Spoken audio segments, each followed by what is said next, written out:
Hello students, welcome to unique classes of right way. आज बच्चे हम लोग अपने इक्वाट्रिक्स के क्लास में चैप्टर 2 शुरू करने जा रहे हैं। इससे पहले जो भी चीज़ें हमने किया था वो सब बेसिक्स में काउंट होते हैं। बेसिक्स इन द सेंस कि उससे आपका क्वेश्चन पेपर में कोई क्वेश्चन नहीं होगा, लेकिन फिर भी वो आपको आना चाहिए, क्योंकि इक्वाट्रिक्स के हर चैप्टर में हमें हाइपोथेसिस टेस्टिंग करना ही करना है। हर क्वेश्चन में लगभग होता है ये, और आपको फैमिलियर हो जाना चाहिए। Before starting econometrics you should confirm that you have completed T test and F test. ये दो टेस्ट का बहुत ज़्यादा यूज़ होता है। जेड टेस्ट हम लोग ज़्यादातर यूज़ नहीं करते हैं, क्योंकि हम लोगों को जब भी क्वेश्चन दिया जाएगा तो एक प्रैक्टिकल क्वेश्चन होगा विच कैन बी हैंडल्ड, तो डेटा का साइज उसमें कम ही होगा। 25, 30, 8, 10 ऐसे ही कुछ होंगे। 40 से ऊपर या 30 से ऊपर नहीं देते वो, तो we are not suppose to use this Z distribution. But T का कॉन्सेप्ट सबको पता होना चाहिए और एफ का भी पता होना चाहिए। तो बच्चे देखो, अभी हम लोग क्या करने जा रहे हैं। चैप्टर 1 तो बहुत ही बेसिक्स है, गुजराती बुक में से, वो आपको खुद रीड करना है। फिर भी हम 5 मिनट का ओवरव्यू चैप्टर 1 का जरूर दे देंगे कि आप जब पढ़ोगे तो आपको समझ में आएगा कि क्या पढ़ रहे हैं। उसके बाद से चैप्टर 2 और चैप्टर 3 ये दोनों कवर करते हैं regression equation of two variables. तो हम लोगों का अभी जो एम है वो है चैप्टर 2 और चैप्टर 3 दोनों को कॉन्सेप्ट वाइज कंप्लीट करेंगे। उसके बाद से प्रीवियस पेपर, और फिर हम लोग चलेंगे अपने असाइनमेंट पे। उसके बाद से जब 2 और 3 पूरा अच्छे से कंप्लीट हो जाएगा, then we will start chapter 4, जो 2 एंड 3 जैसा ही होगा, लेकिन वो मल्टीपल लीनियर रिग्रेशन होगा। जब 2, 3, 4 पे कमांड आ जाएगा तो फिफ्थ में फंक्शनल फॉर्म्स। 2 और 3 में सिर्फ स्ट्रेट लाइन पढ़ना है। फिफ्थ में हम लोग पढ़ेंगे लॉग वाला भी मॉडल पढ़ेंगे, एक्सपोनेंशियल मॉडल पढ़ेंगे, बहुत सारे मॉडल है। फंक्शनल फॉर्म्स 5-6 टाइप के हैं, वो सारे पढ़ेंगे। धीरे धीरे उसी में कुछ और ऐड ऑन अपडेट होता जाएगा, मॉडल हमारा बनता जाएगा। तो सबसे पहले आते हैं इक्वाट्रिक्स का मतलब क्या है। तो इक्वाट्रिक्स का मतलब तो बच्चे सभी को पता ही है, क्या है? इकोनोमेट्रिक्स। ये मैंने हाउ टू स्टडी इकोनोमेट्रिक्स में भी बता दिया हुआ है।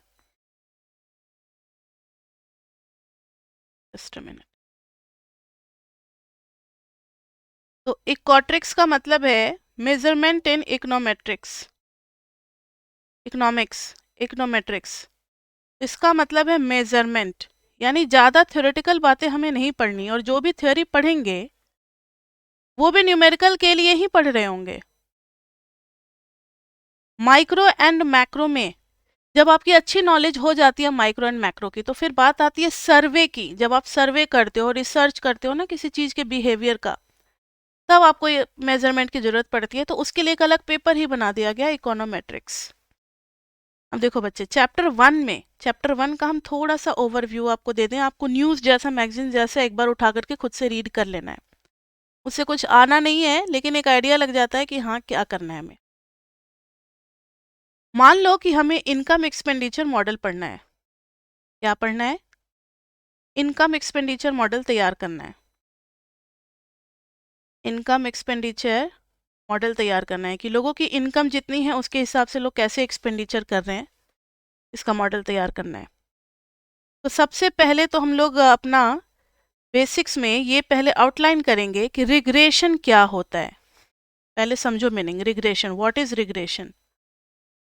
अभी चैप्टर 1 ही, जब चैप्टर 1 की बारी आएगी तो बताएंगे। Regression is just the relationship explaining how y is behaving when x is changing. Excuse me. जैसे मैंने अभी लीनियर रिग्रेशन की बात की है, a plus bx. Simply linear regression of two variable. Simply linear regression of two variables. इसमें पता है x को क्या कहते हैं? x is called cause variable, या फिर इसको हम लोग एक्सप्लानेटरी के नाम से भी जानते हैं। एक्सप्लानेटरी इसलिए क्योंकि यही एक्सप्लेन करेगा, जैसे जैसे आप x में चेंजेस लाओगे ना, y में चेंजेस दिखेगा। को रिलेशन तो बच्चे हमने 3rd सेमेस्टर में पढ़ रखा है, x और y के बीच में रिलेशनशिप बताता है। लेकिन रिग्रेशन में हम किसको कॉज मान रहे हैं और किस पे इफेक्ट देखना चाह रहे हैं, ये बहुत ही क्लियर होता है। जैसे यहाँ पर राइट हैंड साइड पे x है तो इसको एक्सप्लेनेटरी, इंडिपेंडेंट या फिर फ्री वेरिएबल्स के नाम से भी जानते हैं। ठीक है, अब y को जानते हैं डिपेंडेंट के नाम से, क्योंकि y जो है अपनी वैल्यू के लिए x के ऊपर डिपेंड हो रही है। वो बोलेगा बताओ x कितना है, देन आई विल कैलकुलेट। तो आप x की वैल्यू दोगे तो उसमें b से मल्टीप्लाई करेगा, फिर a ऐड करेगा, then we will get y। y is called dependent और explained variable, explanatory and explained. Independent है तो ये कहलाएगा डिपेंडेंट, ठीक है। फ्री है तो ये नॉट फ्री। कभी कभी हम इसको एक्सोजीनस के नाम से भी जानते हैं, आपने एमएमई में पढ़ा होगा। इसको एंडोजीनस के नाम से जानते हैं। अभी बच्चे हमें चैप्टर 2 में बहुत ही बेसिक सिर्फ लीनियर रिग्रेशन के बारे में पढ़ना है। चैप्टर 2 में बहुत ही बेसिक लीनियर रिग्रेशन के बारे में पढ़ना है। And this type of equation is called linear regression model. तो y is equal to a plus bx is called linear regression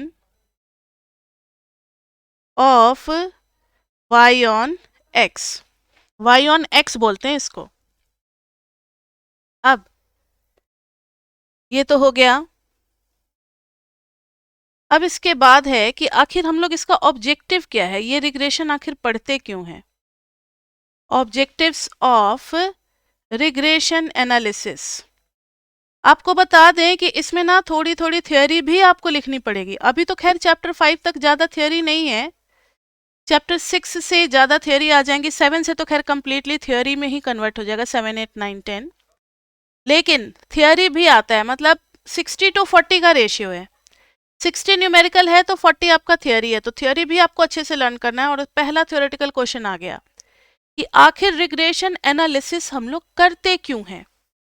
regression पढ़ने की ऐसी क्या जरूरत पड़ेगी? क्या अभी तक हमने जितना पढ़ा है कोरिलेशन वगैरह उससे काम नहीं चल सकता? तो नहीं चल सकता बच्चे। रिग्रेशन हम कब कब स्टडी करेंगे वो देखें ध्यान से आप लोग। टू एस्टिमेट, पहली चीज है to estimate the central value of, central value मतलब mean, from the available values.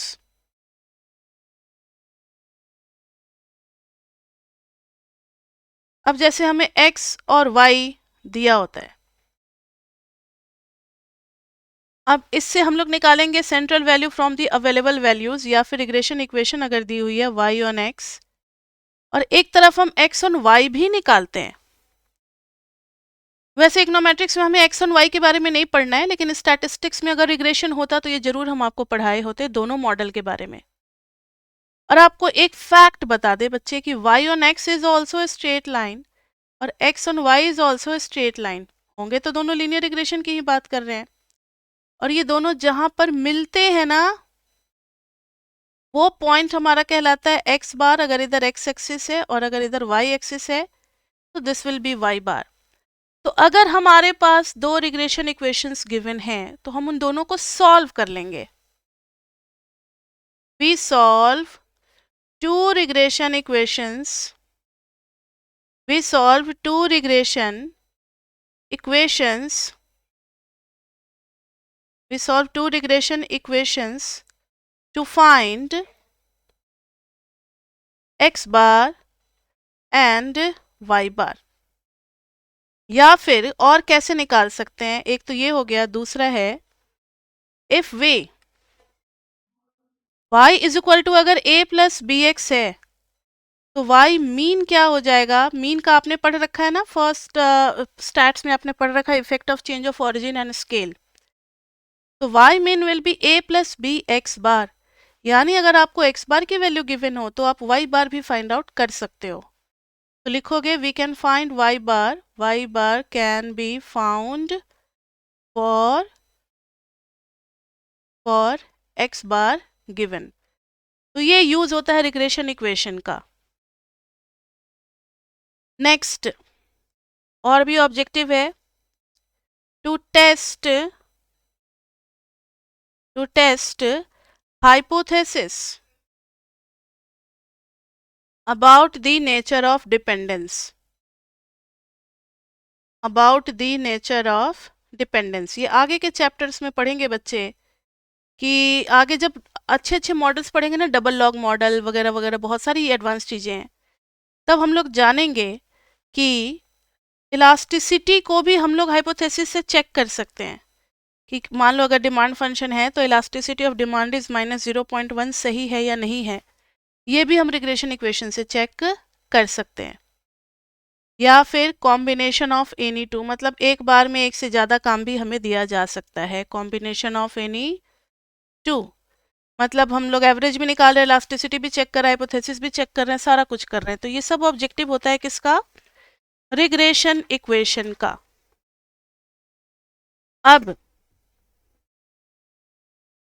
अब चैप्टर 1 का थोड़ा सा हम ओवरव्यू दे दें, फिर वापस आएंगे चैप्टर 2 पे। चैप्टर 1 में जैसे मान लो इनकम एक्सपेंडिचर है, तो इधर बच्चे इनकम हमने बना लिया, एक्सपेंडिचर। चैप्टर 1 में ना ट्रेलर है, जैसे पूरे पिक्चर का ट्रेलर नहीं सस्पेंस करके रखे रहते हैं, थोड़ा थोड़ा हर चीज़ को टच करके डायलॉग बाजी सुना दिया, बाद में जब पिक्चर खुल रही है तो हर डायलॉग को हमको रिलेट करें कि अरे ये डायलॉग इस चैप्टर से, ये डायलॉग इस सीन से है, इस तरीके से। तो वैसे ही हर चीज़ के लिए एक नया चैप्टर आ जाएगा इसमें। एक्सपेंडिचर और इनकम में मान लो हमारे पास डेटा था कि इस इनकम पे ये वाला एक्सपेंडिचर है, इस पे ये है, इस पे ये है, इस पे ये है, ये है, ये है, ये है, ये है, ये है। अब इन सबको ज्वाइन करना एक स्ट्रेट लाइन के थ्रू तो पॉसिबल है नहीं, तो हम बीचों बीच से कहीं से एक स्ट्रेट लाइन ले जाते हैं। ठीक है, अब इनका कहना है कि कुछ ज्यादा हो सकते हैं और कुछ कम भी हो सकते हैं। इन सब को कहते हैं एरर। जो एग्जैक्टली लाइन पे लाई कर गया उसमें कोई एरर नहीं है, तो इसको हम लोग कहते हैं मैथमेटिकल फंक्शन, जो सबको लगभग लगभग आसपास रखता है, अप्रोक्सीमेशन, मैथमेटिकल अप्रोक्सीमेशन।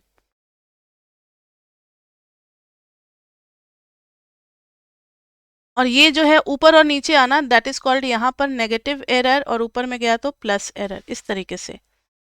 अब सारे डेटा को कलेक्ट करते हैं हम लोग, एक्स और वाई को प्लॉट करते हैं, प्लॉट करने के बाद एस्टिमेट करते हैं एक लाइन को, एस्टिमेट करने के बाद जो एमएमई में पढ़ रखा है हमने मैथमेटिक्स के हेल्प से, वो लाइन निकालते हैं, लाइन फाइंड आउट करते हैं। ये सब चैप्टर 2 में पढ़ना है। लाइन जो फाइंड आउट करेंगे उसमें β1 प्लस β2 x, ये बनता है हमारा लाइन। ये हम लोग फाइंड आउट करेंगे, how to find this β1 and β2, पूरा डिफ्रेंसिएशन करेंगे, सब कुछ करेंगे इसमें। उसके बाद फाइंड आउट करने के बाद फिर हम लोग इसमें स्टोकेस्टिक एरर टर्म को ऐड कर देते हैं, क्योंकि सारे के सारे जो x और y हैं वो इस लाइन पे तो लाई नहीं करते ना, तो ui इसमें स्टोकेस्टिक एरर टर्म ऐड कर देते हैं। अब यहां तक का तो काम आपका चैप्टर 2 और 3 कर देगा। अब हमें चेक करना है कि हमने जो वेरिएबल लिया था वो सही में y को एक्सप्लेन कर रहा है या नहीं। ठीक है, या कुछ और वेरिएबल की जरूरत है, या कहीं कुछ वेरिएबल छूट गया है, या कहीं कोई एक्स्ट्रा वेरिएबल तो इसमें नहीं आ गया। ये सारी बातें हम लोग सीखेंगे। और अगर ये वेरिएबल है तो ये कितना अफेक्ट कर रहा है y को, क्या 76% कारण यही है y में चेंज होने का? ऐसी सारी चीजें हम लोग स्टडी करेंगे कि क्या y के लिए x अकेले 76% तक रिस्पॉन्सिबल है, बाकी के वेरिएबल्स फिर बचे हुए 24% के लिए रिस्पॉन्सिबल है। तो फिर हम x पे ज्यादा फोकस करेंगे ना, x को इम्प्रूव करने का सोचेंगे। तो ये मैथमेटिकल मॉडल, एक छोटा सा मॉडल के बारे में आपसे बात करें। अब जब आपने बहुत मेहनत के बाद एप्रोप्रिएट मॉडल निकाल लिया, एप्रोप्रिएट मॉडल जब बना लिया इनकम एक्सपेंडिचर का, इसमें आपको हेल्प करेगा 7, 8, 9, 10, इसको हर तरीके से टेस्टिंग करके खड़ा उतारा जाएगा। ये इस टेस्ट को पास कर गया, इसमें कोई हेट्रोसिडासिटी नहीं है, कोई ऑटो कोरिलेशन नहीं है, कोई मल्टी कोलिनियरिटी नहीं है, बहुत बढ़िया मॉडल है, सब कुछ है, स्पेसिफिकेशन एरर भी नहीं है, सारा कुछ जब हो जाएगा तब हम इससे ना फ्यूचर प्रेडिक्शन करते हैं। मतलब जो डेटा हमारे पास लिस्ट में नहीं है, मान लो इनकम सिर्फ है 10,000 से लेकर के और 1 लाख तक का है, 3, 4, 5, लेकिन इस लाइन के बिहेवियर से जो इनकम इसमें नहीं था, 10 के बाद 20 था, 30 था, 40 था, फिर भी फ्यूचर प्रेडिक्शन जैसे हम x इक्वल टू 45 के लिए भी निकाल सकते हैं। ये रिग्रेशन इक्वेशन का बेनिफिट होता है। We can find y also. भले ही 45 हमारे डेटा में नहीं था, हमारे लिस्ट में नहीं था, फिर भी इस लाइन के हेल्प से हम 45 पे वैल्यू कितनी होगी वो लगभग हम लोग निकाल सकते हैं। फ्यूचर में क्या होने वाला है, अगर इनकम 1.5 लाख तक पहुंच जाए तब क्या नेचर होगा, इसी स्ट्रेट लाइन के हिसाब से भी हम लोग अपना फ्यूचर प्लानिंग कर सकते हैं। अब फ्यूचर प्लानिंग में क्या होगा कि आने वाले 2 साल में इन्फ्लेशन होने वाला है, सबका सैलरी बढ़ेगा, 1.5 लाख हो जाएगा, तो लोग एक्सपेंडिचर भी ज़्यादा करना चाहेंगे। अब एक्सपेंडिचर करना चाहेंगे तो उसके लिए हम लोग क्या क्या पॉलिसीज लाएं, क्या कस्टमर को अट्रैक्ट करने के लिए करें, ये सारा कुछ प्लानिंग कमीशन डिसाइड करती है। हर ब्रांच का अपना अपना प्लानिंग कमीशन होता है ना, तो प्लानिंग कमीशन वाले सारे जो है वो इकोट्रिक्स का ही हेल्प लेते हैं। और ये सारा कुछ आप भी करने लगोगे जब आप पूरे 10 चैप्टर्स जान जाओगे। मैंने आपको कहा ना, ये मॉडल बनाना, this is up to chapter 6, up to chapter 6 पढ़ना है आपको मॉडल बनाने का। चैप्टर 6 तक आप मॉडल बनाना सीख जाओगे। अब उसमें कुछ गलती है या नहीं है ये चेक करना आप चैप्टर 7, 8, 9, 10 में सीखोगे। और जब चैप्टर 8, 7, 8, 9, 10 में सारा कुछ आपने मॉडल को बिल्कुल अप्रूवल दे दिया, उसके बाद से फिर फ्यूचर प्लानिंग चलती है कि हमें कौन कौन से स्टेप्स लेने चाहिए। ठीक है तो ये सारा कुछ है इकोनोमेट्रिक्स में चैप्टर 1 में। तो जब आप चैप्टर 1 पढ़ोगे तो आपको मजा आएगा। अब आपको अनोखा नहीं लगेगा चैप्टर 1 की ये पढ़ क्या रहे हैं, ये टॉपिक वाइज है, हर टॉपिक में कुछ ना कुछ बातें होंगी। तो बच्चे आप सबको मुझे प्रॉमिस करना है कि चैप्टर 1 जो है वो nature and scope of econometrics, ये आप खुद से एक बार इसको रीड कर लोगे, 3-4 पेज का हार्डली होगा, ज़्यादा बड़ा नहीं है। वापस अब हम लोग आते हैं अपने चैप्टर 2 पे। चैप्टर 2 में अभी तक हमने सिर्फ रिग्रेशन इक्वेशन के बारे में थोड़ा सा आइडिया लिया है। y equal to a plus b x type का रिग्रेशन इक्वेशन हमें देखने को मिल सकता है, लेकिन ये रिग्रेशन इक्वेशन हमें दिया नहीं होता, हमें बनाना होता है, हमें निकालना होता है फ्रॉम द डेटा गिवन। अब वापस आ जाओ चैप्टर 2 पे। अब ध्यान से सुनो, एक टर्म है PRF, population regression function. Population regression function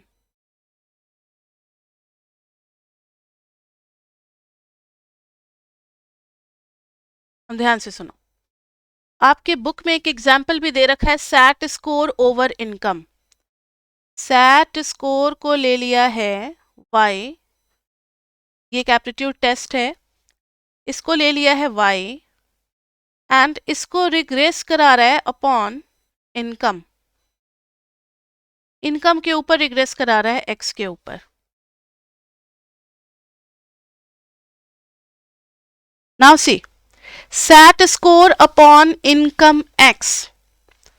अब पॉपुलेशन रिग्रेशन फंक्शन में क्या है, मान लो एक कंपनी में अगर 50 एम्प्लॉयज ही काम कर रहे हैं, सिर्फ 50 एम्प्लॉयज ही काम कर रहे हैं बच्चे, तो उन्हीं लोगों से मैंने इंटरव्यू कंडक्ट करवाया, उन्हीं लोगों से मैंने इंटरव्यू कंडक्ट कराया, और मान लो कि हमारा ग्राफ भी बना।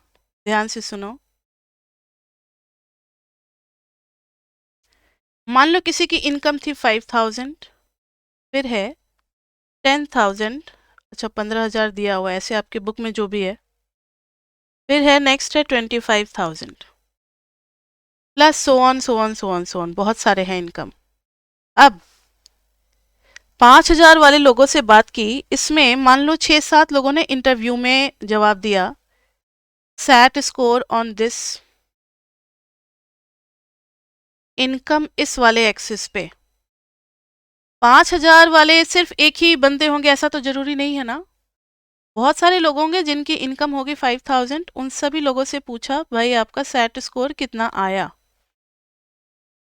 ये आ गया। मान लो 6-7 लोगों से बातचीत की, 15,000 में भी 7-8 लोगों से बातचीत हो गई, 25,000 में भी कुछ लोगों से बातचीत हुई, रैंडमली ले रहे हैं, ये अलग अलग भी हो सकता है, जरूरी नहीं है कि equal number of individual he her income पे मिले। यहाँ सिर्फ 3 लोग ही थे, यहाँ 10 लोग मिल गए। ठीक है, अब ये जो है 5000, इसको हम लोग x1 के नाम से जानेंगे। इसको किसके नाम से जानेंगे? x2 के नाम से, इसको x3 के नाम से। तो ये देखना, ये सारी जो वैल्यूज हैं ये x1 के सामने हैं। So for single x1 we have so many values of y. अब इन सारे y का एवरेज निकालो। कैसे निकालेंगे एवरेज? कितनी अभी वैल्यूज दिख रही है? 6 डॉट दिख रहे हैं, यानी 6 वैल्यूज हैं। सारी वैल्यूज को नोट करो और सबको सम करो और बाई 6 कर दो। मान लो एवरेज आ गया ये, सेकंड का एवरेज आ गया ये, थर्ड का एवरेज आ गया ये, फोर्थ का एवरेज आ गया ये, फिफ्थ का एवरेज आ गया ये, लाइक दिस वे। इन सब एवरेज को कहते हैं कंडीशनल मीन, यानी this is expectancy of y upon x1। जब x की वैल्यू x1 हमने फिक्स कर दी थी, तब ये y की एक्सपेक्टेंसी है। This is conditional mean, conditional mean कहते हैं इसको, expectancy of y when x was fixed as x2। ये हो गया expectancy of y when x was fixed as x3, like this way. अब आप अगर सबको ज्वाइन करना चाहते हो एक स्ट्रेट लाइन के अंदर, पॉसिबल ही नहीं है, कोई ना कोई पॉइंट छूट जाएगा। प्रैक्टिकली तो ऐसा ही होता है, कोई ना कोई छूट जाता है। इक्का दुक्का अगर कुछ पॉइंट्स छूट रहे हैं तो छोड़ दो, लाइन ऑफ बेस्ट फिट निकालते हैं। हम एक ऐसा लाइन ड्रॉ करने का कोशिश करते हैं जो सारे कंडीशनल मीन को टच करके जाए। अगर नहीं सबको टच कर सकता है तो सबके बीचों बीच से क्रॉस करें, और कुछ ही पॉइंट्स इस लाइन से अलग हो सकते हैं, कोई दिक्कत नहीं है। 2-4 पॉइंट ऊपर नीचे हो जाए तो कोई दिक्कत नहीं है, लेकिन लगभग लगभग सारे पॉइंट को बीचों बीच से ये जाए, बीचों बीच से ये जाए। ऐसे लाइन को पता है क्या कहते हैं हम लोग? PRL। और ऐसे फंक्शन को कहते हैं PRF, यानी population regression function. Population regression function, इसको क्या कहते हैं? Population regression function. यानी पॉपुलेशन रिग्रेशन फंक्शन है क्या? अगर कोई पूछे PRF के लिए कि व्हाट इज PRF, तो it is a function, it is a function for line joining. It is a function for line joining all the conditional means, all the conditional means for fixed xi. Mathematically it can be expressed as, mathematically देखो, expectancy of y when xi is fixed, इसको हम लोग लिखते हैं β1 plus β2 xi। Mathematical function तो यही हो गया। आइडियल कंडीशन तो यही कहता है कि सारे के सारे पॉइंट्स जो है वो उसी स्ट्रेट लाइन पे ही लाई करने चाहिए। बच्चे, हम बार बार कह रहे हैं कि कोई भी टॉपिक जब स्टार्ट होता है तो उसकी जो शुरुआत के 2-3 क्लास होते हैं ना, थोड़े से टफ लगते हैं बच्चों को, क्योंकि वो बिल्कुल नया टॉपिक होता है, तो थोड़ा सा नए टॉपिक के साथ एडजस्टमेंट करने में थोड़ा सा टाइम लगता है। लेकिन जैसे आप एक बार इस टॉपिक को पहचानने लगते हो, उसके बाद से फिर ये आपके कंट्रोल में आ जाता है। तो शुरुआत में आपका कंसंट्रेशन लेवल काफ़ी अच्छा होना चाहिए, और इसको रिवाइज काफ़ी बार करना है आपको। रिवाइज करके नहीं आओगे, इक्वाट्रिक्स दिमाग से निकल जाएगा, क्योंकि हर नेक्स्ट क्लास जो है वो प्रीवियस क्लास पे ही बेस्ड होगा। ठीक है, आज जो पढ़ा रहे हैं इसकी जरूरत हमें नेक्स्ट क्लास में पड़ेगी। Yes ma'am, if what is a function for line, मतलब if is a function. If लिखा है मैंने, it is a function, it है वो। ठीक है, it is a function for, PRF please explain कर सकते हैं फिर से? हाँ हाँ, देखो, हर x के सामने अपना कंडीशनल मीन होगा, ये तो समझ चुके हो। ये डिफरेंट डिफरेंट y करने का मतलब क्या है? क्योंकि एक x पे बहुत सारे ऑब्जर्वेशन आपको मिल सकते हैं, बहुत सारे y। y मतलब ये ऑब्जर्वेशन। एक फिक्स्ड x के लिए, उन सब का एवरेज निकाल लिया और हर एवरेज को हम ज्वाइन करना चाह रहे हैं एक स्ट्रेट लाइन से। पॉसिबल नहीं है, प्रैक्टिकली पॉसिबल नहीं है, फिर भी हमने कोशिश किया। देखो एक पॉइंट ऊपर ही रह गया, एक पॉइंट हल्का सा नीचे आ गया, तो प्रैक्टिकली ऐसा पॉसिबल नहीं होता। तो PRF is a function which represents PRL, population regression line, जो कि एक ऐसा कर्व होता है जो सारे कंडीशनल मीन को ज्वाइन करता है। अभी हम चैप्टर 2 और 3 पढ़ रहे हैं लीनियर रिग्रेशन, इसलिए लाइन लाइन यूज कर रहे हैं। ठीक है, समझ में आई बात? Yes, ma'am. Conditional mean clear होना चाहिए। अब प्रैक्टिकली तो सारे के सारे जो हैं एक्स आई डाल देंगे तो सेम टू सेम इसी फॉर्मूला से निकल जाए एक्सपेक्टेड वैल्यू, ये जरूरी नहीं है। जैसे ये वाली वैल्यू आप इसमें x2 डालोगे 15,000, लेकिन वो ये वैल्यू बताएगा, ना कि ऊपर वाली लाइन के अकॉर्डिंग तो वो ये वैल्यू देगा, जो कि गलत है। तो प्रैक्टिकली जो है सारी की सारी values does not fit the line of population regression, so we have stochastic यानी स्टैटिस्टिकल भी कहते हैं, स्टोकेस्टिक PRF। स्टोकेस्टिक PRF में बस हमें क्या कर देना है कि इसमें ना एरर टर्म को इंट्रोड्यूस कर देना है, β1 plus β2 xi plus ui। ui is called error term, ui is called error term। जो थोड़ा बहुत ऊपर नीचे है उसके लिए ui एडजस्ट कर देगा।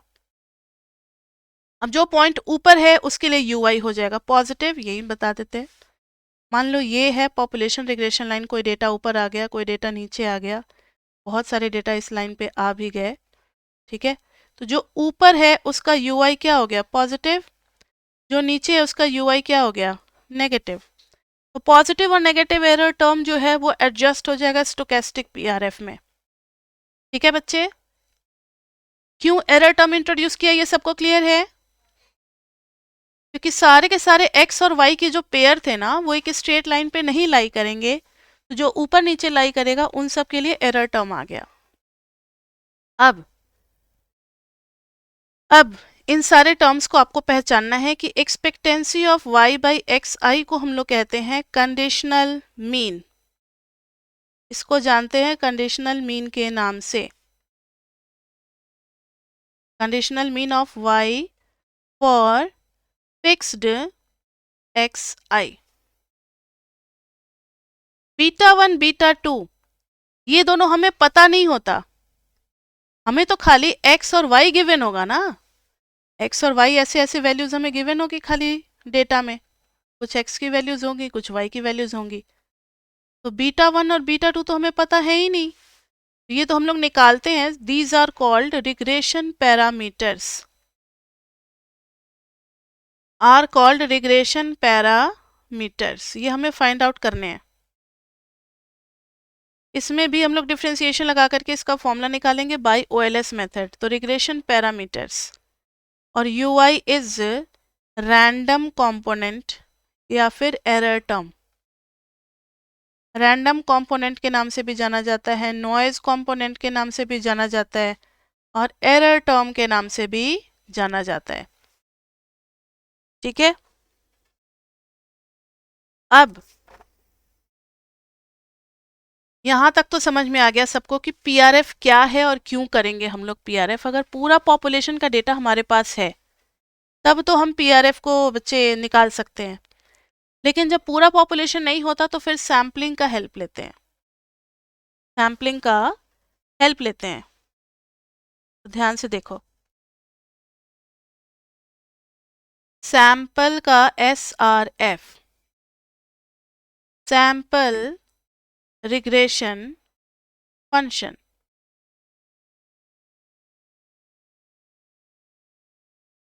When it is not possible for us to cover the whole population, क्योंकि पॉपुलेशन काफ़ी बड़ा होता है, तब हम सैम्पलिंग करते हैं। तो सैंपल रिग्रेशन फंक्शन में ये हो जाएगा yi hat, इसका रिप्रेजेंटेशन थोड़ा सा अलग है, फिगर तो वही बनेगा हमारा। मान लो ये सैंपल की वैल्यूज हैं और हमने इनके बीचों बीच से एक लाइन निकाल दी, so this is called SRF। अभी समझ में आ जाएगा ये बीचों बीच से लाइन निकालने का तरीका क्या है। ये लाइन की इक्वेशन हम लोग निकालना सीखेंगे। अभी तो अगर हमारे पास बीटा 1 और बीटा 2 आ जाए तो हम लाइन ड्रॉ कर सकते हैं, वैसा ही कुछ यहाँ पर कर रहे हैं। यहाँ पर आ जाएगा b1 plus b2 xi plus ei। Now see, तो ये जो टर्म है बच्चे हमारे, ये थोड़ा सा चेंज हो जाएगा। अभी आपने पढ़ा था ना कि पॉपुलेशन में इनको किस नाम से जानते हैं हम लोग, बीटा 1 बीटा 2 पॉपुलेशन वाले में। सैंपल वाले में ये हो जाएंगे b1 स्मॉल b1 और स्मॉल b2, ताकि हम सैंपल और पॉपुलेशन में फर्क कर सकें, सैंपल और पॉपुलेशन में फर्क जान सकें। And this is y hat, y hat. अब ध्यान से सुनो, ये b1 एंड b2 क्या है, b1 and b2 are regression parameters of SRF, regression parameters of SRF, sample regression function. ये yi हैट क्या है, तो दिस इज एस्टिमेटेड वैल्यू, जो कि ये SRF हमें सजेस्ट करती है, estimated value for yi for fixed xi। ठीक है, इस फॉर को हटा दो, of yi for fixed xi। यानी एक्चुअल वैल्यू तो यहाँ है, मान लो xy यहाँ, xi यहाँ है, सैंपल रिग्रेशन फंक्शन का ये बताएगा yi हैट। एक्चुअल तो कहीं और ही है, yi is actual, yi hat is sample regression function. ठीक है, सैंपल रिग्रेशन फंक्शन। और ei यूज किया गया है एरर टर्म के लिए। स्टोकेस्टिक सैंपल रिग्रेशन फंक्शन की बात कर रहे हैं बच्चे हम लोग, तो ei को कहा जाता है रेसिड्यूअल्स, रेसिड्यूअल्स, यानी ये एरर टर्म है किसका, SRF का है। तो SRF is estimation of, SRF जो है वो एस्टिमेटर होता है किसका, PRF का। हम लोग ये एज्यूम करके SRF की इक्वेशन निकालते हैं कि यही हमारा PRF होगा, लेकिन हो सकता है एक्चुअली में वो PRF हो या फिर नहीं हो, कुछ भी हो सकता है, क्योंकि सैम्पलिंग कर रहे हैं तो पॉपुलेशन तो हमारे पास होगी नहीं। और B1 एंड B2 इस तरीके से चूज किया जाता है, B1 and B2 are chosen in such a way, in such a way, ध्यान से सुनना, such that expected value of b1, ये आपने चैप्टर 6 में पढ़ रखा है, ये जो है ये हमें बीटा 1 की तरफ लेता जाएगा, और एक्सपेक्टेड वैल्यू ऑफ b2 ये हमें किसकी तरफ लेता जाएगा, बीटा 2 की तरफ लेता जाएगा। तब हम इस SRF को बेस्ट एस्टिमेशन मानेंगे किसका, PRF का। Then SRF is the line of best fit, is the line approximating, अभी बेस्ट फिट के लिए OLS भी लगाना जरूरी है, is the line approximating PRF, जो कि हमें PRF की तरफ लेता जाएगा, लाइन अप्रोक्सीमेटिंग PRF। तो बच्चे अभी थोड़ा थोड़ा आपको आइडिया लग रहा है कि PRF और SRF है क्या, क्योंकि हमें लीनियर रिग्रेशन निकालना है बच्चे, हमें एक्स और वाई दिया रहेगा तो हमें सारे टर्म्स तो अभी सीखने पड़ेंगे, फिर फॉर्मूला भी सीखना पड़ेगा कि कैसे हम निकालेंगे स्मॉल b1 और b2 OLS के मेथड से। उसके बाद से फिर क्वेश्चन पे हम लोग चले जाएंगे। नाउ सी, तो अब सारा कुछ जो है चैप्टर 2 एंड 3 में इसी b1 b2 को निकालना है, हमें स्मॉल b1 और b2 को निकालना है और फिर उन्हीं के साथ काम करना है। लेकिन पहले थोड़ा सा मीनिंग समझ जाएं कि व्हाट इज मीनिंग ऑफ, ये लीनियर आखिर हम लोग पढ़ क्यों रहे हैं, मीनिंग ऑफ लीनियर पैरामीटर्स। देखो बच्चे, अभी आपको हम दो टर्म बताने वाले हैं, LIP एंड LIV। LIP का फुल फॉर्म किसी को आता है,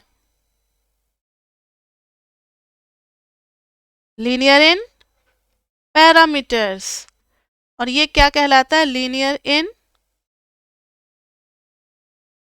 वेरिएबल्स। तो ध्यान से सुनिए आप लोग, अगर मैंने y is equal to beta 1 plus beta 2 x i बोल दिया, अब खाली अगर y लिख देते हैं ना, तो इसका मतलब ये अंडरस्टूड है कि ये इसी एक्स आई के लिए है। अगर बीटा 1 बीटा 2 लिख दिए तो, कि हम लोग कभी कभी ना ऐसे इतना ज़्यादा लिखने से अच्छा है सिर्फ यही लिख देते हैं हम लोग, वाई आई। तो कैपिटल वाई आई अगर होगा और राइट हैंड साइड पे अगर ये है इक्वेशन, तो आप समझ जाना कि दिस इज एक्चुअली एक कंडीशनल मीन। लीनियर इन पैरामीटर्स हो गया बच्चे ये, क्योंकि बीटा 1 और बीटा 2 का पावर कितना है? लीनियर इन पैरामीटर्स का मतलब होता है सिर्फ आप देखोगे बीटा 1 और बीटा 2 की पावर, दोनों की पावर कितनी है? 1 है। तो हम लिखेंगे यस एल आई पी है। क्या ये एल आई वी भी है? तो देखो, तो x और y का पावर 1 है, तो yes L I V also. अगर मैंने आपको दे दिया y is equal to beta 1 plus root under beta 2 x i, तब आप क्या कहोगे? कि ये एल आई वी तो है but naught L I P, क्योंकि सेकेंड जो पैरामीटर है बीटा 2 उस पर रूट लगा हुआ है, तो ये एल आई पी नहीं होगा। इसके बारे में बच्चे आप लोगों को बताना है, ये क्या होगा? जल्दी बताओ इसके बारे में। LIV but not LIP. ठीक है, ये एल आई वी है but naught L I P. और लास्ट वाला मॉडल क्या है आपको? दोनों में से कुछ भी नहीं है, neither L I P nor L I V. तो आपको नोट में एक बात बता दें कि हम लोग के लिए जब हम लोग CLRM यानी क्लासिकल लीनियर रिग्रेशन मॉडल के एजम्पशंस पढ़ेंगे, तो हमारे लिए खाली LIP होना जरूरी है। मॉडल LIV नहीं होगा तो भी चलेगा। So model need to be LIP only.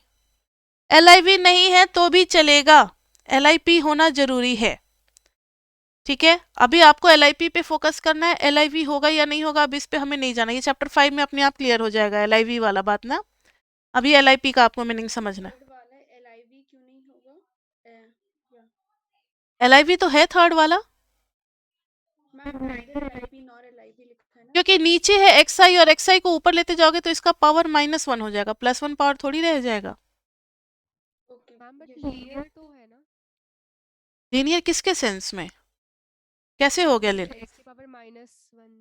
अभी देखो आपने पढ़ा हुआ है ना, y is equal to 1/x का ग्राफ आपने MME में पढ़ा हुआ है, लाइक दिस वे। ये हाइपरबोलिक बनता है ना, पढ़ रखा है आपने, रेक्टेंगुलर हाइपरबोला। ये कहाँ से लीनियर है? किस हिसाब से आपको लीनियर लग रहा है? नहीं होता ये linear, this is not linear. ठीक है, नॉट लीनियर। लीनियर का मतलब होगा सीधा a प्लस बी एक्स, इस टाइप का अगर लीनियर इक्वेशन है, दोनों की पावर 1 है, तो इसका मतलब ये लीनियर है। अब मेरी बात ध्यान से सुने आप लोग, लीनियर का मतलब यहीं पे और भी समझा देते हैं। लीनियर का मतलब होता है कि इसका स्लोप क्या है? स्लोप बताना जल्दी। y डैश निकालेंगे तो ये आ जाएगा b, कांस्टेंट है, slope is constant, slope is constant. और स्लोप मैंने MME में आपको बता रखा है कि स्लोप का मतलब होता है कि अगर हम x में 1 यूनिट चेंज कर रहे हैं तो y में कितना चेंज हो रहा है, that is called slope. Straight line में हर जगह अगर आप x में 1 यूनिट चेंज करोगे और उसके सामने y का चेंज देखोगे तो वो हमेशा क्या आएगा? कांस्टेंट आएगा। तो LIV के साथ बात ये है, LIV के साथ, कि it is linear and slope is constant, it is linear and constant slope. इसलिए स्लोप के लिए हमें टेंशन लेने की जरूरत नहीं है, स्लोप हर जगह सेम ही आएगा। इसलिए चैप्टर 2 और 3 में पहले लीनियर पे आपको प्रैक्टिस करा दे रहे हैं, आप कॉन्फिडेंट हो जाओ, फिर चैप्टर 5 में नॉन लीनियर वगैरह सब आएंगे। इसमें क्या हो रहा है देखना जरा, नॉन लीनियर में अगर आप यहाँ पर 1 यूनिट का चेंज लेते हो तो y में बहुत कम चेंज हो रहा है, और यहाँ पर 1 यूनिट का चेंज लेते हो तो देखो y में काफी ज्यादा चेंज हो जा रहा है। ये दोनों पॉइंट को ध्यान में रखो ना, देख रहे हो? तो slope is not constant, b यहाँ b यहाँ, slope is not constant, slope is not constant. तो जो मॉडल लीनियर नहीं होता उसमें खतरा होता है कि उसमें स्लोप जो है वो कांस्टेंट नहीं आएगा, और स्लोप आएगा भी कैसे कांस्टेंट, देखो ना, dy बाई डी एक्स निकालेंगे जैसे यही वाला मॉडल लिया है मैंने, तो -1/x² रहेगा ही रहेगा। अब आप जैसा x डालोगे वैसा स्लोप आएगा, तो स्लोप कहाँ कांस्टेंट आया, लेकिन यहाँ तो स्लोप कांस्टेंट आ गया। आगे बात समझ में, दोनों में डिफरेंस है, LIV और नॉट LIV। तो ये मॉडल हमने LIV लिया था, ये था नॉट LIV। तो अगर LIV नहीं लेते हैं तो स्लोप डिफरेंस आने लगे, मतलब स्लोप जो है वो डिफरेंट आने लगेगा, there will be difference in the slope values. लेकिन अगर वो LIV है तो हर जगह स्लोप कांस्टेंट होगा। तो घबराए नहीं, अभी चैप्टर 2 और चैप्टर 3 में हमारे सारे मॉडल जितने भी हमें पढ़ने हैं all will be LIP and LIV। तो नोट में लिख लें आप, इन चैप्टर 2 एंड चैप्टर 3 हम लोग we deal with models, we deal with linear regression model या regression model, regression model which are both LIP and LIV, which are both LIP and LIV। Clear बच्चे? अब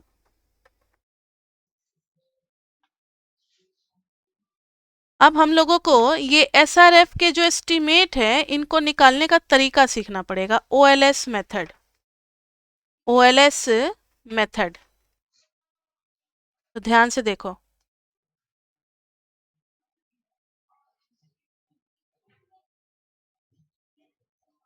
अब heading पे आते हैं, please आप लोग अपना माइक म्यूट कर लें। OLS, OLS का नाम है ordinary least square method, ordinary least square method.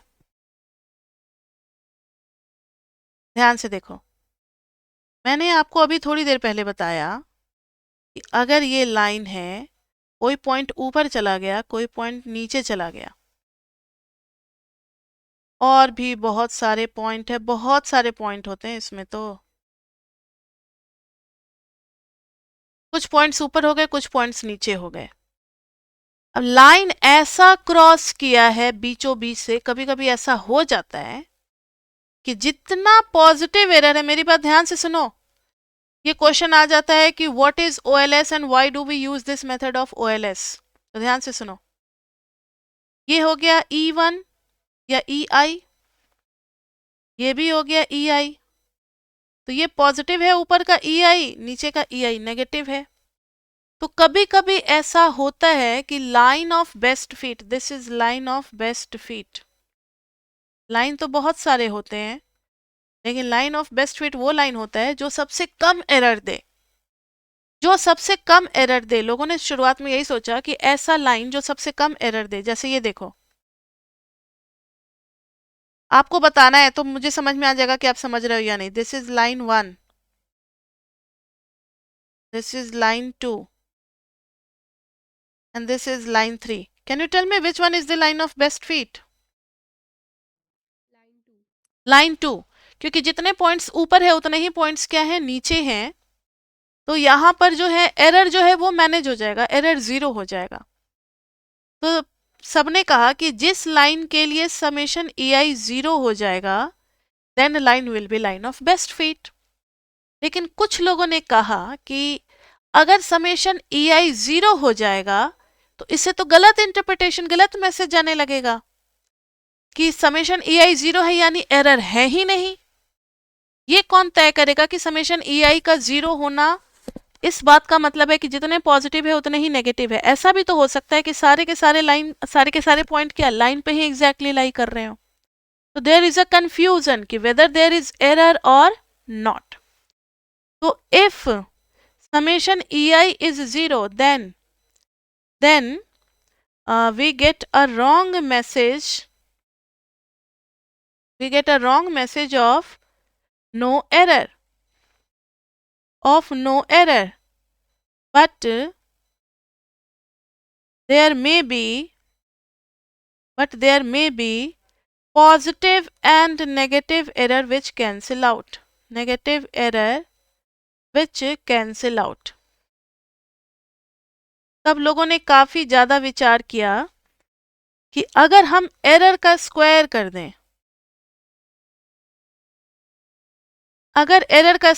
दें, तो अगर एरर हुआ, ध्यान से सुनो, इफ देयर इज एरर, तो कभी भी ei का स्क्वायर का सम कभी भी 0 नहीं आएगा.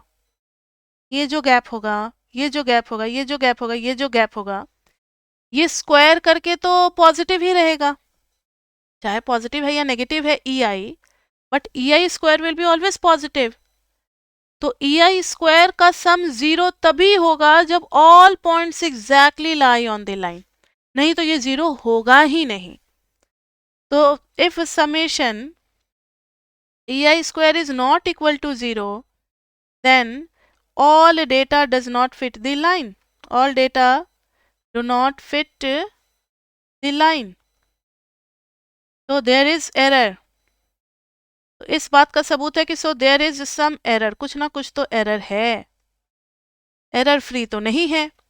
अब बात आई कि भाई आप कोई भी लाइन ड्रॉ करोगे तो एरर तो मिलेगा ही.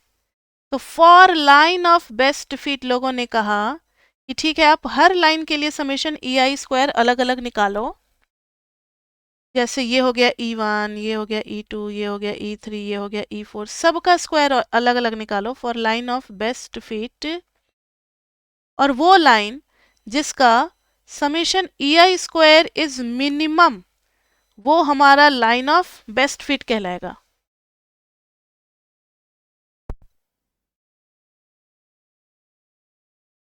समझ में आया? जिसका समेशन ei स्क्वायर जो है वो मिनिमम आएगा, that line will be called line of best fit.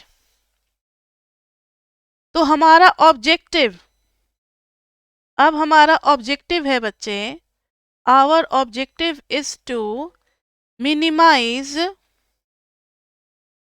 Our objective is to minimise summation of ei square. इसलिए इसका नाम है OLS, ordinary least square method. Least square किसका? स्क्वायर के सम का लीस्ट वैल्यू निकालना है, इसलिए इस मेथड का नाम है ordinary least square method. Clear हुआ पहले कि हम समेशन, यस हम ये समेशन ei वाला जो था, इसमें इसका मतलब यह है कि हमें ei का समेशन नहीं करना चाहिए. नहीं करना चाहिए. प्रैक्टिकली हम लोग समेशन ऑफ ei स्क्वायर ही करेंगे, ये बेटर है. लोगों ने शुरुआत में कहा कि जिस लाइन का समेशन ei 0 आ गया उसी को मान लो लाइन ऑफ बेस्ट फिट. तब तो लोगों ने कहा कि ऐसा भी हो सकता है, ध्यान से सुनो, कि इसका भी समेशन ei 0 आ रहा है क्योंकि जितने ऊपर है उतने ही नीचे है. इसका भी समेशन ei 0 आ रहा है, इसका भी समेशन ei 0 आ रहा है, सबका तो समेशन ei 0 आ ही रहा है. अब डिसाइड ही नहीं कर पा रहे कि कौन सा लाइन ऑफ बेस्ट फिट है. तो लाइन ऑफ बेस्ट फिट तो कोई एक ही होना चाहिए, बेस्ट वर्ड तो किसी एक के साथ ही आता है. तब समेशन ei स्क्वायर को मिनिमाइज किया गया. ठीक है, तो जिस लाइन के लिए समेशन ei स्क्वायर मिनिमम आएगा उसी लाइन को हम कहेंगे line of best fit. Clear बच्चे?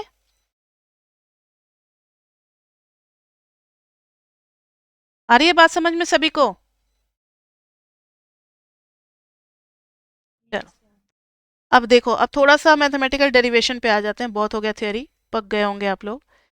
फ्रॉम सैंपल रिग्रेशन फंक्शन हमें पता है, from SRF y hat is equal to b1 plus b2 xi और प्लस ei.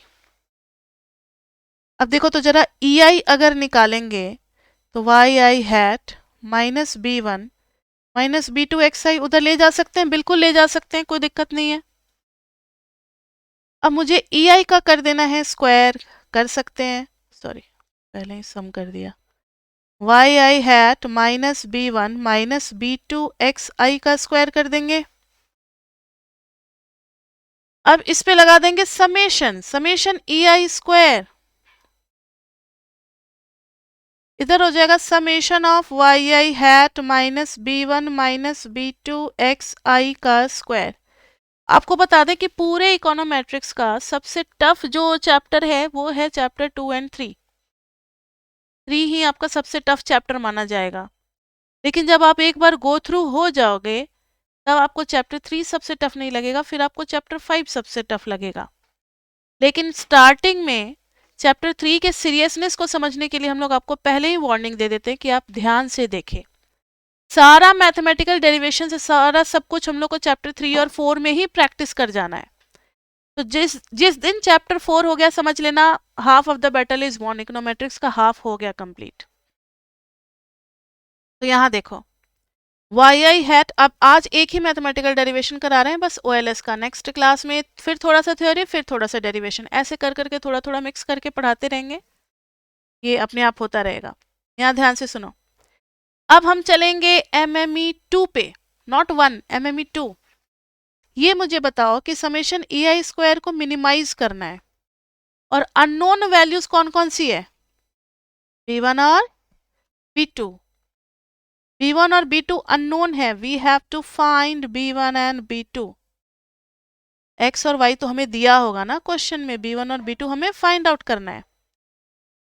तो फ्रॉम कैलकुलस हमें पता है कि summation EI square is minimum if partial derivative, आपको याद है ना fxy मैंने पढ़ा रखा है चैप्टर 17-18 में, fxy कुछ कुछ होता था, for maxima minima fx dash must be 0, fy dash must be 0, पढ़ा है या नहीं पढ़ा है? तो यहाँ पर del summation EI square with respect to del B1 partial derivative must be 0 and साथ ही साथ del summation EI square with respect to B2 is equal to 0। ये क्वेश्चन इतनी बार आपके पेपर में आ चुका है, एक मिनट इसको क्वेश्चन का नाम दे देते हैं ना, क्वेश्चन का नाम दे देते हैं तो ज़्यादा आप लोगों को पढ़ने में मज़ा आएगा। ये बहुत बार पेपर में रिपीट हो चुका है, find OLS estimators for B1 and B2, for B1 and B2। तो यहीं से हम लोग स्टार्ट करेंगे, फ्रॉम SRF और ऐसे ही सारा काम सब करते हुए आगे बढ़ेंगे। नाउ अब एक एक करके बढ़ते हैं। Del summation EI square with respect to B1 is equal to 0 which implies that, इस फंक्शन को हमें डिफ्रेंशिएट करना है। तो ध्यान से सुने, डेल बाई डेल B1, इस पूरे को करेंगे YI hat minus B1 minus B2 XI का whole square is equal to 0। जब इसको हम लोग करेंगे तो इधर आ जाएगा 2 समेशन YI। अब YI का हैट लिखो या नहीं लिखो, क्योंकि ये सैंपल की वैल्यूज होती हैं XI पे YI, बात एक ही हो जाएगा, Y minus B1 minus B2 YI कर दो, XI कर दो, क्योंकि YI हैट को ही हम लोगों ने YI भी लिख दिया है फॉर फिक्स्ड XI।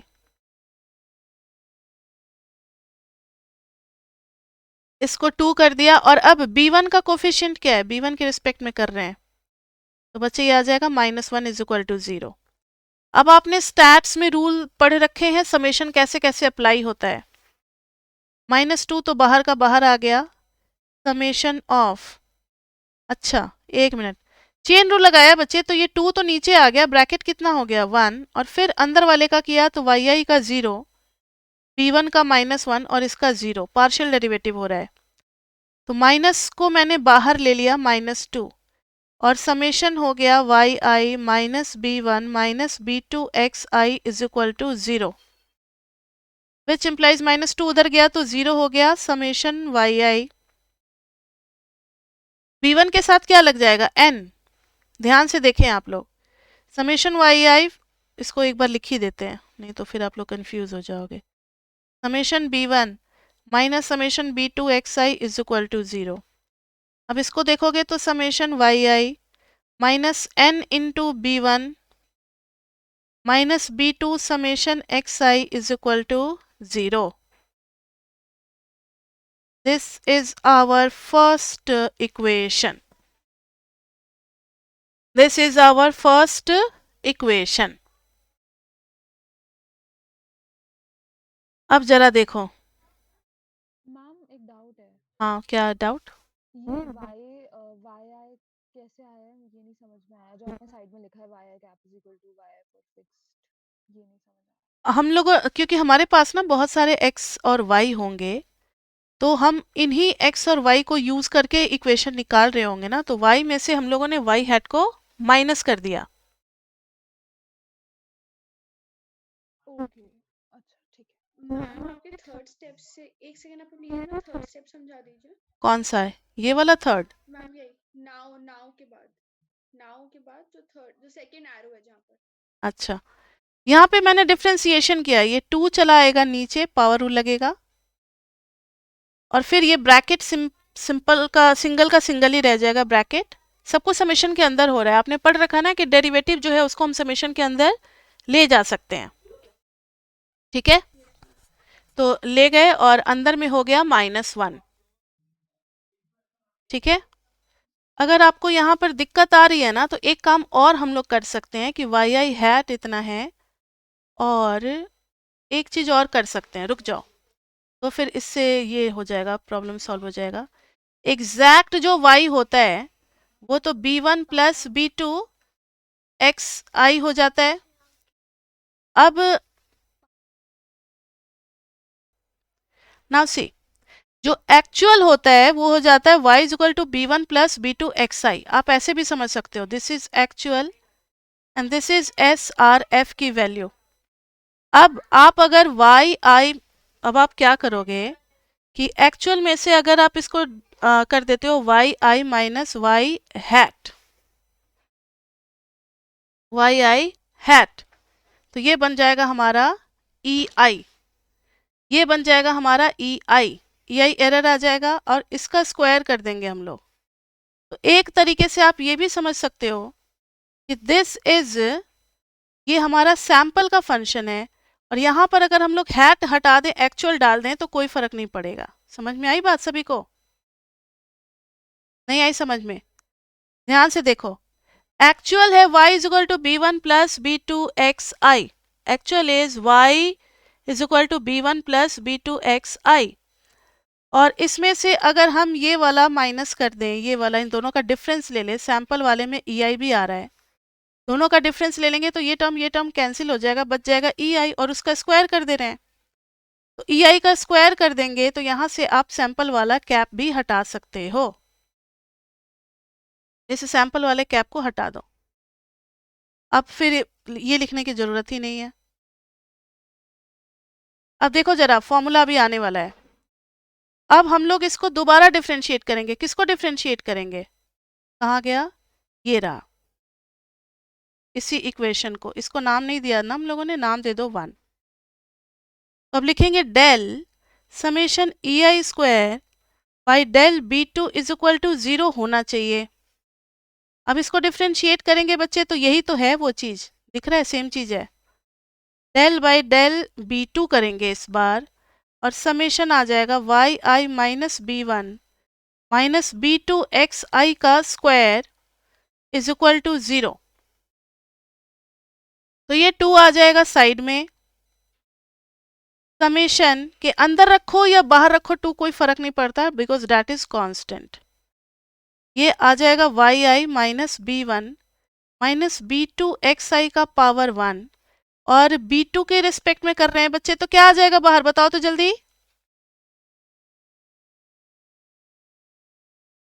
सब भूल गए लगता है डिफरेंशिएशन. माइनस xi आ जाएगा. अरे भाई b2 के साथ है क्या xi और माइनस, इसलिए माइनस xi आ गया बाहर. आई बात समझ में? अब -2 को मैंने बाहर में ले लिया, और समेशन में है yi minus b1 minus b2 xi into xi is equal to 0. -2 को उधर ले जाकर के 0 कर दो, और ये पूरी चीजें मल्टीप्लाइड है बच्चे समेशन के अंदर में. तो समेशन वाई आई इंटू एक्स आई हो जाएगा, ध्यान से देखें, -2 को उधर लेते गए 0 हो गया, वाई आई इंटू एक्स आई, b1 अकेला है, कांस्टेंट है, तो b1 के साथ लग जाएगा n, स्मॉल n लिया है या कैपिटल n लिया है, बात तो वही है, कैपिटल n ले लो, कोई दिक्कत नहीं है, माइनस b2 आ जाएगा बाहर और इधर हो जाएगा xi इंटू एक्स आई, यानी summation of xi square is equal to 0. So this is equation number 2. Yes? Ma'am b1 से xi मल्टीप्लाई नहीं होगा? हाँ b1 से भी होगा, मैंने नहीं किया क्या, एक मिनट रुक जाओ, हाँ b1 से भी तो xi होगा ना, xi तो तीनों के साथ मल्टीप्लाइड होगा, यस यस यस, तो b1 इंटू क्या आ जाएगा, summation of xi, clear, b1 बाहर आ जाएगा, समेशन ऑफ xi. पता है इन इक्वेशन 1 एंड 2 को क्या कहते हैं हम लोग, equation 1 and 2 are called normal reactions, normal equations. 1 and 2 को हम लोग नॉर्मल इक्वेशंस कहते हैं, आपके पेपर में कई बार क्वेश्चन आ रखा है, derive the normal equations bye OLS method. तो अगर खाली इतना ही आता है तो आपको खाली 1 और 2 बस डेराइव करके छोड़ देना है.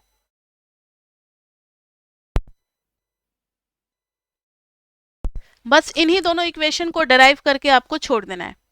लेकिन अगर b1 और b2 का फॉर्मूला निकालने को आता है तब तो आपको इन दोनों इक्वेशन को भी सॉल्व करना पड़ेगा. अब सॉल्व कैसे करेंगे तो देखिए जरा, हमें सॉल्व करके निकालना है b1 और b2, आपकी नज़र बस b1 और b2 पे ही होनी चाहिए. तो 1 और 2 को जरा देखो, लिख दे दोनों को साथ साथ.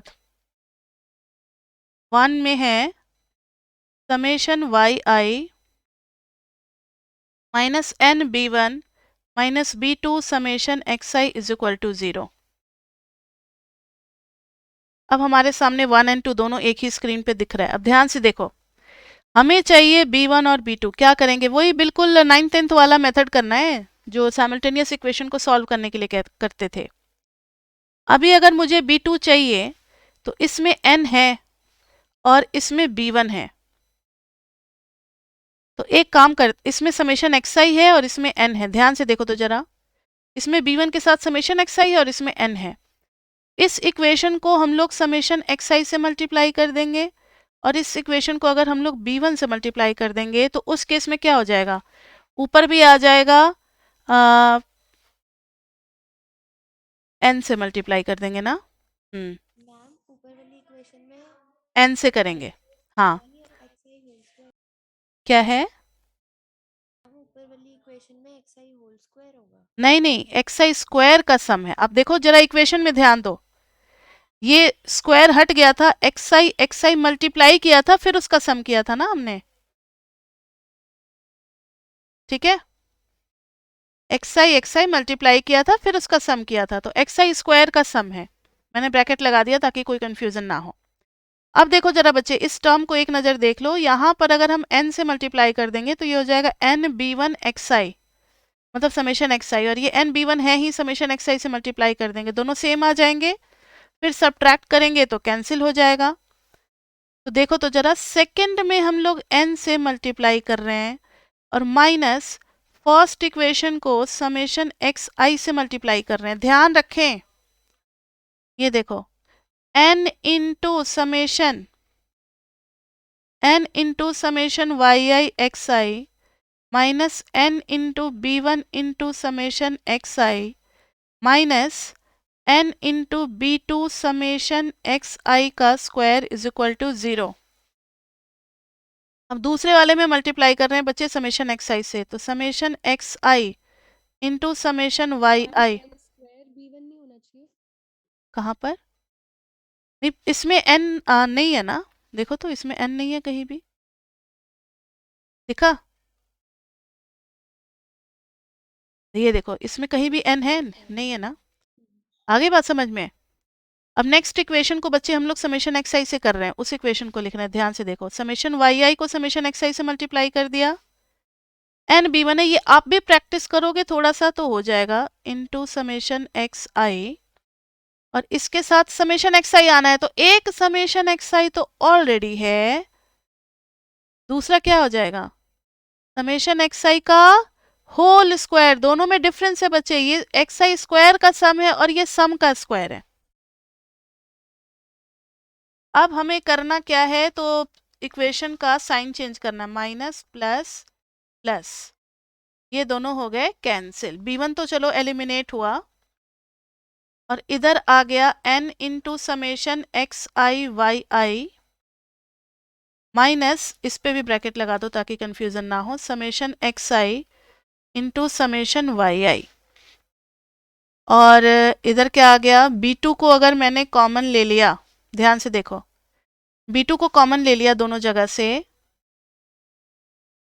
तो b2 इंटू आ गया, ये तो प्लस है ना, summation x i square minus, अच्छा माइनस b2 मैंने कॉमन ले लिया है, ठीक है, इस पे आ जाएगा माइनस एक्स आई स्क्वायर और plus n into summation x i square is equal to 0। अब इस चीज को इधर रहने दो, अब बस हमें b2 ही निकालना है, बस एक स्टेप और फिर b2 की वैल्यू आ गई, n into summation x i y i minus summation x i into summation y i is equal to b2 n into summation x i का square minus summation x i का, अच्छा आपको ये दोनों एक जैसे लग रहे हैं क्या देखने में, एक minute, n of this one और माइनस समेशन एक्स आई का होल स्क्वायर, ठीक है। अब जब आप b2 निकालोगे तो ये आ जाएगा n into summation x i y i minus summation x i into summation y i upon में आ जाएगा n into summation of x i का square minus summation x i का होल स्क्वायर।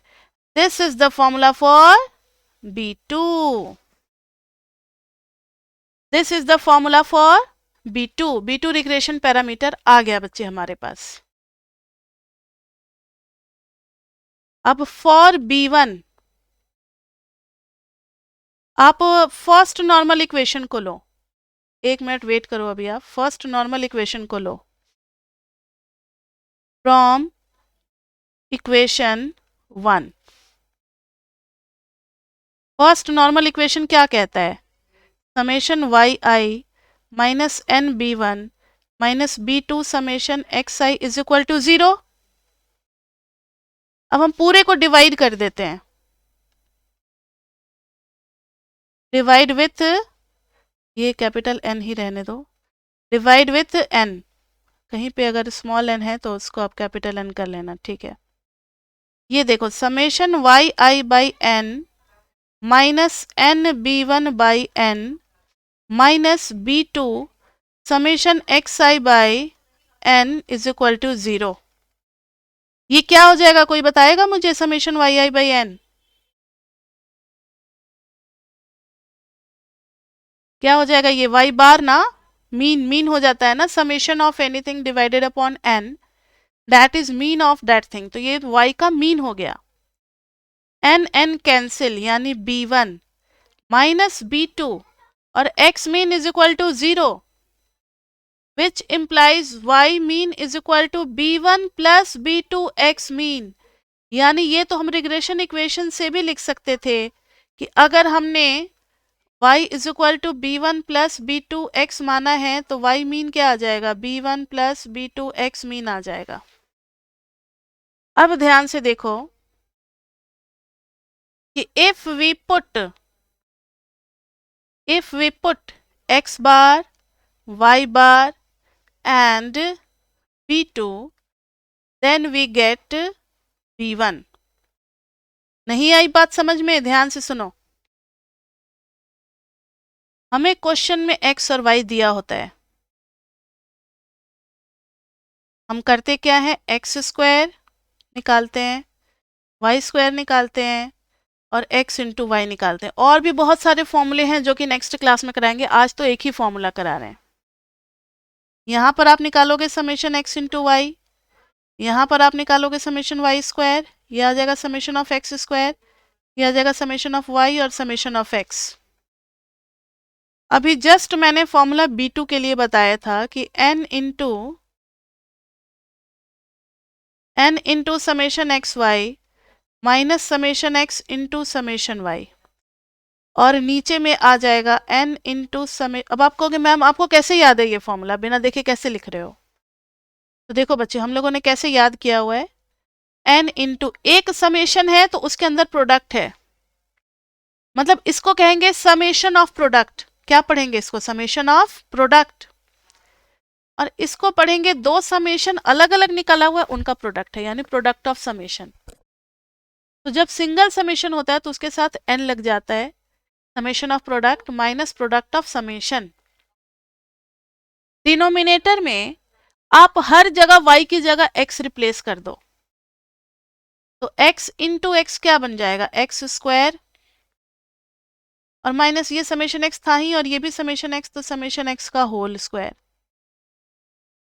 यही फॉर्मूला डिराइव करके आया ही है। कहाँ गया ये फॉर्मूला? ये देखो वही चीज है, n into summation of product minus product of summation, और एक बार y की जगह x डाल दिया है, देख लो। तो ये सारा कुछ जब आप पुट कर दोगे, ये सारे समेशन देखो, तो ये समेशन एक्स वाई यहाँ, समेशन एक्स यहाँ, समेशन वाई यहाँ, समेशन ऑफ एक्स स्क्वायर यहाँ, फिर समेशन ऑफ एक्स यहाँ, तो आपको B2 मिल जाएगा।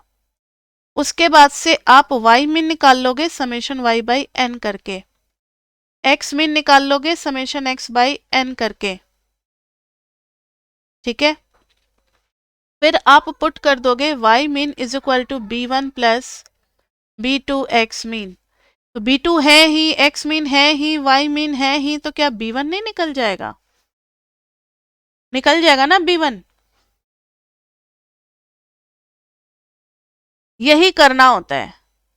तो इसका बच्चे और भी फॉर्मूला होता है, और भी फॉर्मूले होते हैं जो कि हम लोग नेक्स्ट क्लास में करेंगे। अभी आप लोगों को हम प्रॉब्लम पूछने का मौका देंगे, घबराओ नहीं। क्लास 2 में हम लोग करेंगे some more formulas for B2, some more formula for B2। B1 का तो वही तरीका है कि आप B2 निकालो, y min निकालो, x min निकालो और फिर B1 निकालो। लेकिन B2 के लिए दो और फॉर्मूले हैं, वो दोनों फॉर्मूले बच्चे हम लोग नेक्स्ट क्लास में देखेंगे, और फिर एक न्यूमेरिकल को इसके ऊपर करेंगे, और फिर थियोरी में हम लोग करेंगे what are the nature of stochastic error term और फीचर्स ऑफ OLS एस्टिमेटर्स। तो बच्चे नेक्स्ट क्लास में हम लोग करेंगे some more formula for B2। B1 का तो वही फॉर्मूला एप्लीकेबल होगा, B2 के लिए कुछ और फॉर्मूला है, like B2 is equal to summation of small xi small yi upon summation of small xi square, where small xi is equal to x minus x mean and small yi is equal to y minus y mean. ये सब का भी derivation उसी फॉर्मूले पे ला करके छोड़ेंगे, वहीं तक हम लोग करेंगे। तो ये भी फॉर्मूला है और dx और dy वाला भी है, और कब कौन सा फॉर्मूला हमें यूज करना चाहिए वो गिवन डेटा पे डिपेंड करता है कि हमें दिया किस तरीके से। कोई एक दो क्वेश्चन भी हम आपको नेक्स्ट क्लास में इसके ऊपर करवा सकते हैं, जिसमें B1 B2 हमें निकालना होगा। क्लियर बच्चे? तो आज ये फर्स्ट क्लास थी। फर्स्ट क्लास को हमेशा 2-3 बार पढ़ना चाहिए। आप साथ साथ नोट्स बना रहे हो तो बहुत बढ़िया है, नहीं बना रहे हो तो अभी भी सतर्क हो जाओ, नोट्स बनाना शुरू कर दो, ठीक है। उससे क्या होगा कि सारा कुछ एक जगह रहेगा और खुद के हैंडराइटिंग में रहेगा, तो जल्दी जल्दी बातें समझ में आती हैं। तो आज के लिए इतना ही बच्चे, फिर नेक्स्ट क्लास में हम लोग मिलते हैं और करते हैं फिर आगे। तब तक के लिए bye bye, bye bye, bye bye.